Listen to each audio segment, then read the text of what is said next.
Well, Dave, not even I am old enough to remember County winning by 8 goals here at Edgeley Park. It's nearly 90 years since it last happened. How proud are you of the players tonight? Yeah, super proud. Take huge pleasure in winning the game and reacting as we did, and probably take no pleasure in the fact that it was against Sutton, because you're not going to find a more honest group than Matt and his staff and his players. So really feel for him, and he's probably feeling similar to what I felt on Wednesday, and I hope more than anything that he can get the reaction that I've got today from our group, and then kick on, because they're in a position where no one expected them to be, and they ask questions of you.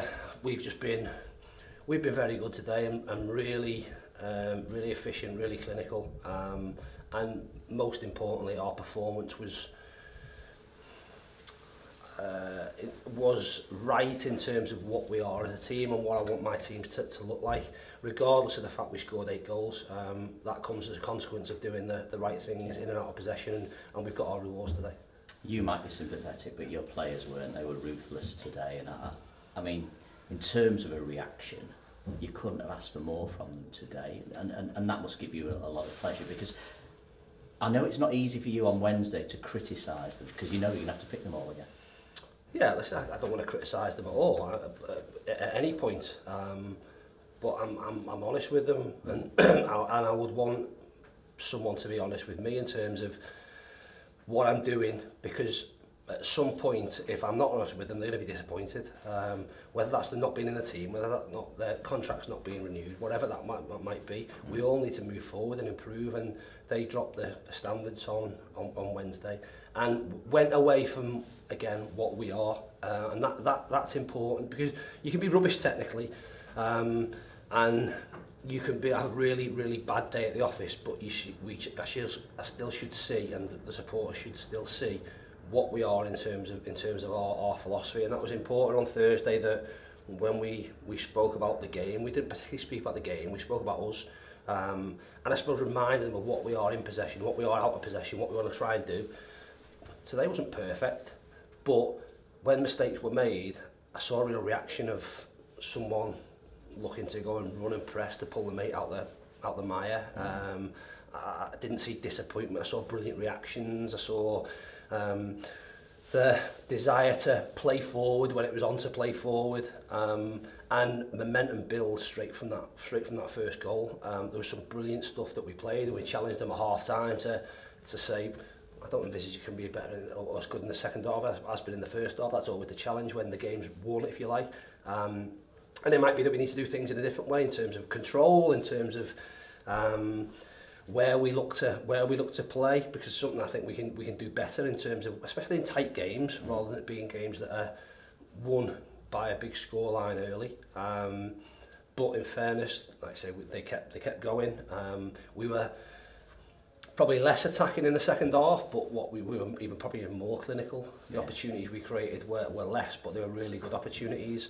And I think, looking at the stats, we've had, 14 attempts at goal, but I think 10 of them have been on target, and that is I've got 12 out of 18 on target. Yeah, that's a ridiculous statistic, and that's what we need to be, because again, think it the other way. If teams are banking in, and you're gonna toil to create opportunities, when you create opportunities, you've got to make the keeper make a save, or you've got to put them under pressure. We've done that brilliantly today, and as a result, come out with 8 goals. Well, you must be pleased. Can I ask you about a couple of technical things today? That I'm particularly interested in that midfield 3 that you played.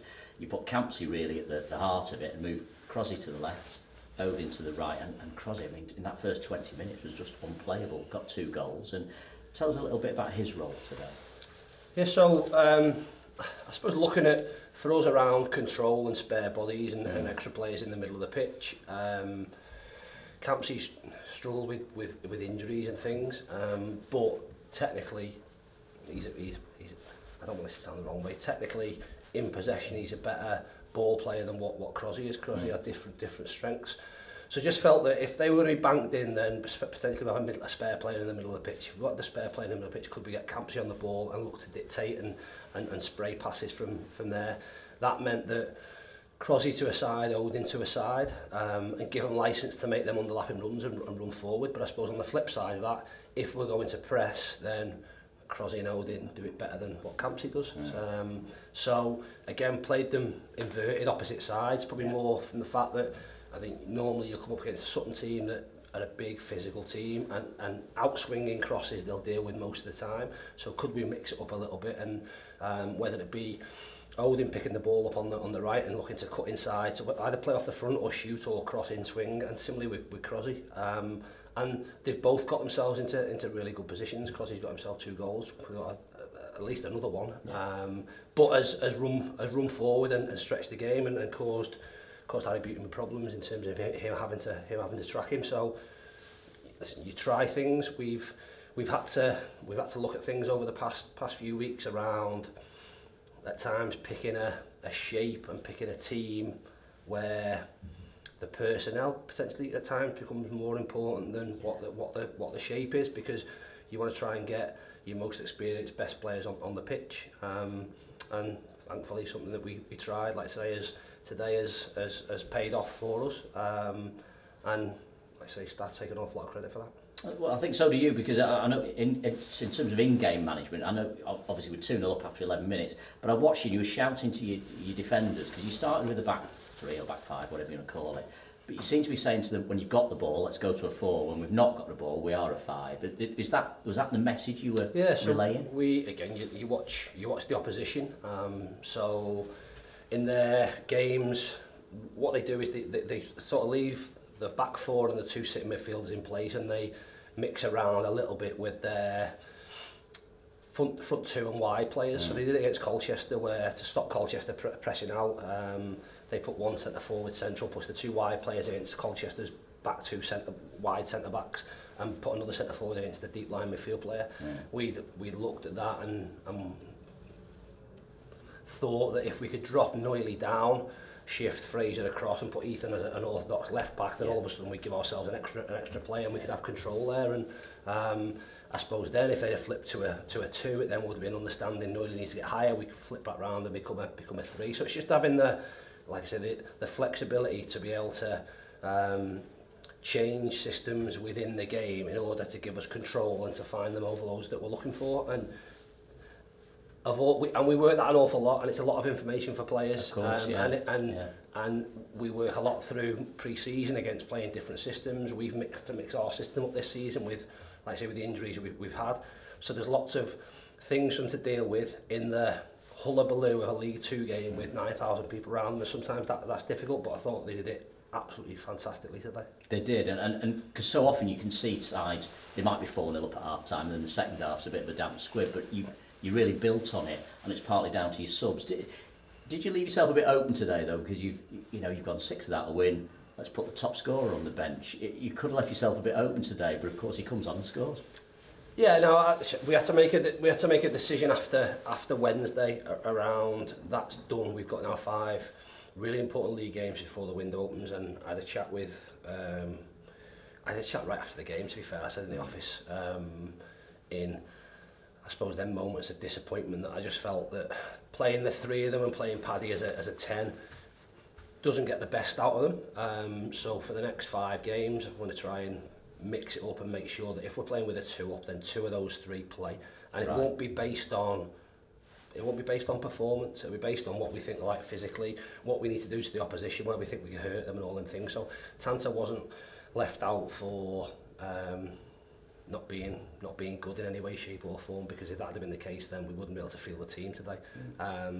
He was rotated, and we chose to go with Paddy and Wood. The plan was always going to be to bring him on and get him 30 minutes and potentially try and rest one of them, depending on what the game looked like. It was great to be able to get Woods off the pitch and just give him a little bit of a breather, because we've not had the luxury of being able to do that since he's been back.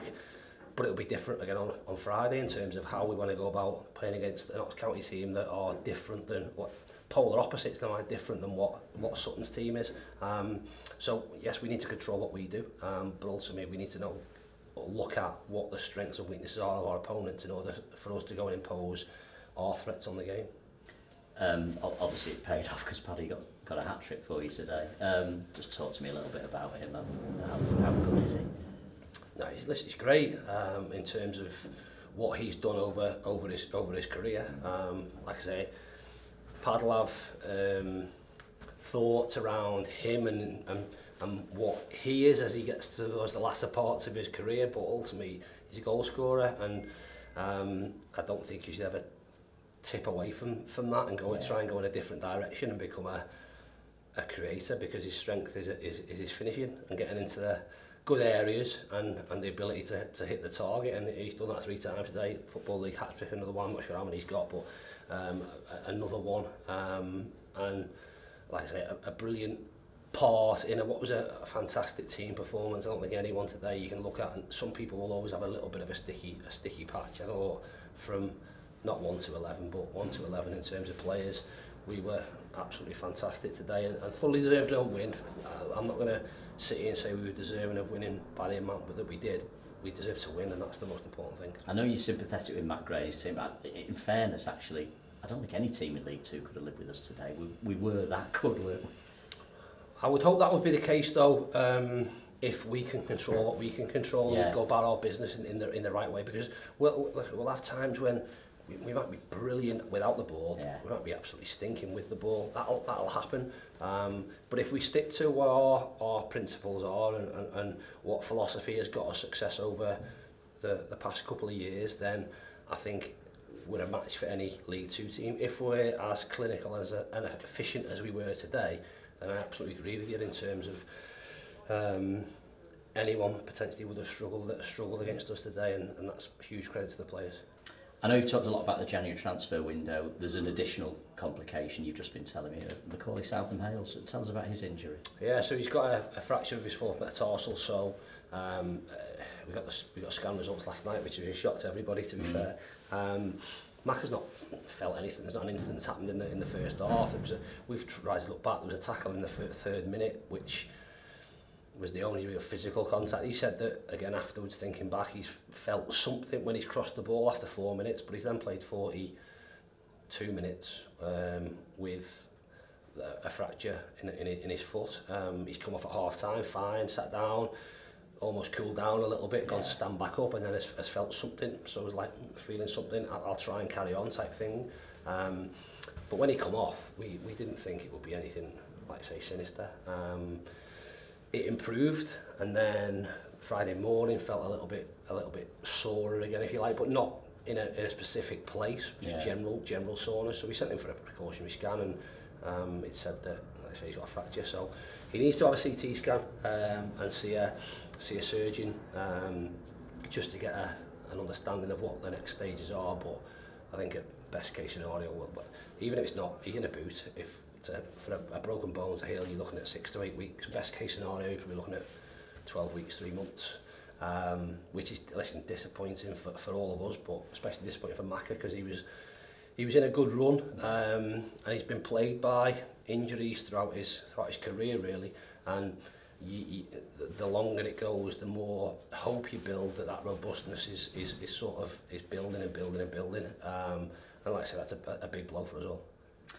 Well, I know I've not seen us win by 8 clear goals. It's not happened since 1934. Just as a manager, has it happened to you before, 8-0? Not that jumps out. I've been involved in some. I think it was a 9 against Boston. I think when I was at Fylde, and there was a 10 against Royalston, but not an 8. I don't think. It's a brilliant result. I just said to the players, I don't think, and Clint was asking, I don't think he's been involved in an 8. I don't think many of us will have or will again be involved in such a scoreline. To do it in the Football League is brilliant. To do it in the manner that we did is fantastic as well, and we celebrate that in another, I suppose, another little milestone for that group. We've had quite a few of them over the course of the past few years. They're great to tick off, and that's a record set for someone else to go and try and beat. Fantastic. Listen, we'll see you on Friday night. Thanks very much indeed. Thanks, well John. done today. Thanks.